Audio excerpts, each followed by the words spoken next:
ஸ்ரீமதே ராமானுஜாய நமஹ. காஞ்சிபுரம் ஸ்ரீ வரதராஜ பெருமாள் கோவில்ல ஒரு வருஷமும் சித்திரை வைகாசி மாதங்கள்ல பிரம்மோற்சவம் நடக்கும். அந்த பிரம்மோற்சவத்துல கருட சேவையும் தேரும் ரொம்ப பிரசித்தம். ஒரு காலத்துல பிரம்மா இங்க யாகம் நடத்துறார். அவருக்கு நிறைய தடங்கள் வருது. அவருடைய தேவி சரஸ்வதியும் தடங்கள் கொடுக்குறா.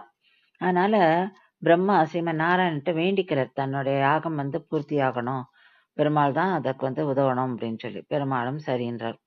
அப்போ சரஸ்வதி வேகவதி ஆறா வரா வெள்ளத்தோட.